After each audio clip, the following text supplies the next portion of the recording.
మీ fashion అవసరాలను నెరవేర్చే తెలివైన ఎంపికల గురించి తెలుసుకోండి. పూర్తి వివరాలకు చదవండి రేపటి సాక్షి దినపత్రిక. విశాఖపట్నం స్టీల్ ప్లాంట్ ప్రైవేటీకరణ అనేటువంటి అంశం ఈరోజు కాదు, దాదాపు కొన్ని సంవత్సరాలుగా ప్రైవేటీకరణకు వ్యతిరేకంగా జరుగుతున్నటువంటి పోరాటాలు కానీ లేదా ప్రైవేటీకరణ అనేటువంటి అంశం మీద ఉమ్మడి తెలుగు రాష్ట్రాలకు సంబంధించినటువంటి ప్రజలు ఏ రకంగా ఒక సెంటిమెంట్గా తీసుకున్నారనేటువంటిది మనందరం చూసాం. ఇదేదో ఒక నియోజకవర్గానికో ఒక ప్రాంతానికో ఒక జిల్లాకో సంబంధించినటువంటి సమస్య కాదు. ఇప్పుడే పెద్దలు బొత్స సత్యనారాయణ గారు కూడా మాట్లాడడం జరిగింది. విశాఖపట్నం స్టీల్ ప్లాంట్ ఏ పునాదుల మీద వచ్చిందో, ఏ పునాదుల మీద ఈ ప్రాంతానికి ఈరోజు విశాఖపట్నం అంటే ఉక్కు నగరంగా పేరుగాంచిందో మనందరం కూడా చూసాం. దానికి ఎంతమంది బలిదానం జరిగిందో, ఎన్ని పోరాటాలు జరిగినాయో, ఎన్ని సంవత్సరాలు దశాబ్దం పాటు ఏ రకంగా పోరాటం జరిగిందో, అప్పుడు ఉన్నటువంటి కేంద్ర ప్రభుత్వాన్ని ఏ రకంగా మెడలు వంచి అప్పటికే ప్రపంచంలోనే అత్యంత శక్తివంతమైనటువంటి నాయకురాలుగా ఉన్నటువంటి ఇందిరాగాంధీ మెడలు వంచి సాధించుకున్నటువంటి స్టీల్ ప్లాంట్ ఈరోజు ఈ కష్టాల్లో ఉంది అనేటువంటి పరిస్థితుల దగ్గర నుంచి ఈరోజు గొప్ప అవకాశం. గతంలో మేము 5 సంవత్సరాలు అధికారంలో ఉన్నప్పుడు ఏ రోజు కేంద్ర ప్రభుత్వం నిర్ణయం తీసుకుందో ఆ రోజు నుంచి దానికి వ్యతిరేకంగా పోరాటంలో, అది ప్రత్యక్షంగా కానివ్వండి పరోక్షంగా కానివ్వండి, ఉన్నటువంటి కార్మిక సంఘాలకి, పోరాటం చేస్తున్నటువంటి పోరాట సంఘాలకి, పోరాట కమిటీకి అన్ని విధాలుగా సహకరించినటువంటి సందర్భాలు మీ అందరికీ తెలుసు. ప్రజల సమక్షంలో అనేక వేదికల మీద కూడా నేరుగా ఆ రోజు కానీ ఈ రోజు ఉన్నటువంటి ప్రధానమంత్రి నరేంద్ర మోదీ గారిని రాష్ట్ర ప్రజల పక్షాన దీన్ని ప్రైవేటీకరణ చేయడానికి వీల్లేదు అనేటువంటి విషయాన్ని కూడా చెప్పినటువంటి సందర్భాలు, ఆ రోజు ముఖ్యమంత్రిగా జగన్మోహన్ రెడ్డి గారు చెప్పినటువంటి విషయాలు కూడా మీ అందరికీ ఈ సందర్భంగా గుర్తు చేస్తూ ఉన్నా.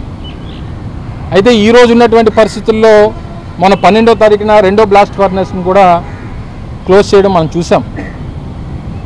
మొదటి నుంచి కేంద్రంలో ఉన్నటువంటి ప్రభుత్వం గతంలో కానీ ఇప్పుడు కానీ ఇది నష్టాల్లో ఉన్నటువంటి ప్లాంట్ కాబట్టి, ఎక్కువ నష్టాలు ఉన్నాయి కాబట్టి దీన్ని ఏదో రకంగా ఏం చేయాలి అనేటువంటి ప్రైవేటైజ్ చేయాలి అనేటువంటి ఆలోచనతో ముందుకు వచ్చింది. ఇది నష్టాల్లో ఉన్నటువంటి ప్లాంట్ కాదు, అప్పుల్లో ఉన్నటువంటి ప్లాంట్, నష్టాల్లోకి నెట్టివేయబడుతున్నటువంటి ప్లాంట్, అప్పుల్ని నష్టాల కింద చూపించి దీన్ని ఏదో రకంగా ప్రైవేటైజ్ చేయాలని చెప్పి ఆలోచన చేస్తున్నటువంటి ప్రభుత్వం వాళ్ళది. ఈ సందర్భంలో ఇప్పుడున్నటువంటి కేంద్ర ప్రభుత్వం వారికి ఉన్నటువంటి సొంత రాజకీయ పార్టీ బలంతో ఏర్పాటైనటువంటి ప్రభుత్వం కాదు. అనేక వారి మిత్రపక్షాలు, ఈరోజు ఉన్నటువంటి తెలుగుదేశం పార్టీ ఒక 16 మంది పార్లమెంట్ సభ్యులు,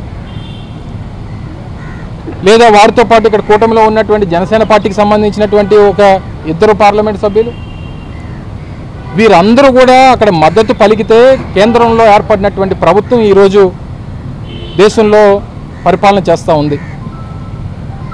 మరి ఈ సందర్భంలో మేము కోరేది ఒకటే, నిన్న స్థానిక పార్లమెంట్ సభ్యులు కానీ మా స్థానిక శాసనసభ్యులు, రాష్ట్ర పార్టీ అధ్యక్షులు వారు మాట్లాడినటువంటి మాటలు చూసిన తర్వాత, అంటే మీరు ఎవరో రోడ్ల మీదకి రాకండి, ఒకవేళ ప్రైవేటీకరణ అయిపోతే అప్పుడు మేము రాజీనామాలు చేస్తాం, అయిపోయిన తర్వాత రాజీనామాలు కానీ ఉన్నప్పుడు రాజీనామాలతో సమస్య పరిష్కారం కాదు.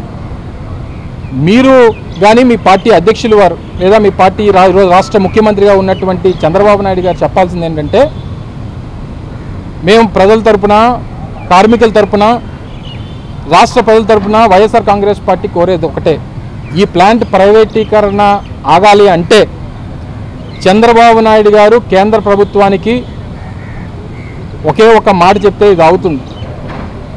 మీరు కానీ విశాఖపట్నం స్టీల్ ప్లాంట్ ప్రైవేటీకరణ చేస్తే కేంద్రంలో మీ ప్రభుత్వానికి మేము మా మద్దతును విత్డ్రా చేసుకుంటాం అనేటువంటి మాట చెప్తే ఇది ఆగేటువంటి ప్రసక్తి ఉంటుంది తప్ప,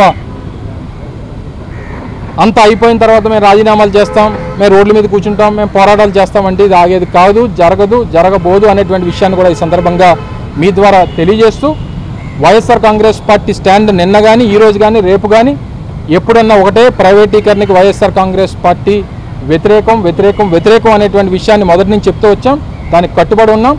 దానికి ప్రజల పక్షాన, కార్మికుల పక్షాన, ప్లాంట్ పక్షాన ఏ రోజు ఎక్కడికన్నా ఏ పోరాటానికన్నా వైఎస్ఆర్ కాంగ్రెస్ పార్టీ ఎప్పుడు కూడా సిద్ధంగానే ఉంటుంది అనేటువంటి విషయాన్ని కూడా ఈ సందర్భంగా తెలియజేస్తాం.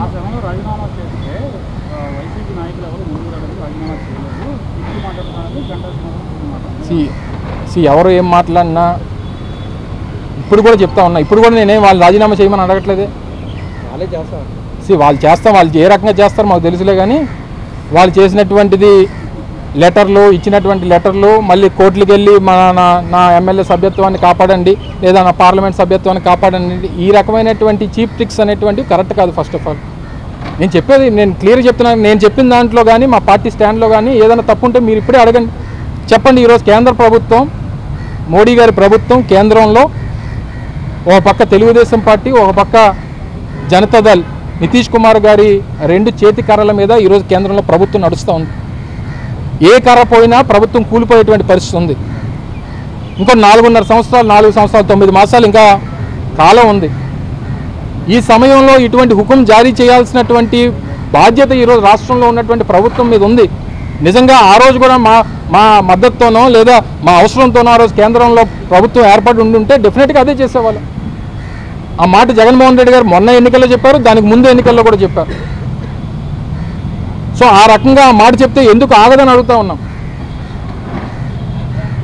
ఈరోజు 3,000 కోట్లు 2,500 కోట్లు దేనికి ఇస్తామని చెప్పని అంటున్నారు?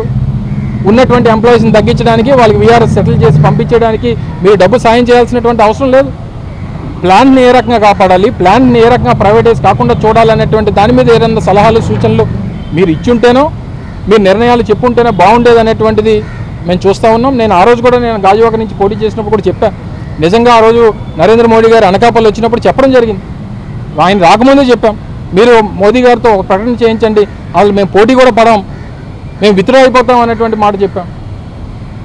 ఇది రాజకీయాలకి ఒక 5 సంవత్సరాల పదవి కోసం, ఇంకో దానికోసం ఇన్ని కోట్ల మంది ప్రజల తాలూకు సెంటిమెంట్ అయినటువంటి స్టీల్ ప్లాంట్ని ఏమి చేసినా సరే, ఎంత త్యాగం చేసినా సరే దానికి తక్కువే అనేటువంటి విషయాన్ని మరొకసారి ఈ సందర్భంగా తెలియజేస్తూ ఉన్నాం. వైఎస్ఆర్ కాంగ్రెస్ పార్టీ పోరాటానికి ఎప్పుడు మద్దతు పలుకుతూనే ఉంటుంది. దీన్ని కాపాడుకునేటువంటి దానికి మా వరకు ఎంతవరకు వెళ్ళాల్సిన అవసరం వచ్చినా అంతవరకు వెళ్తాం అనేటువంటి విషయాన్ని కూడా తెలియజేస్తాం. Thank you.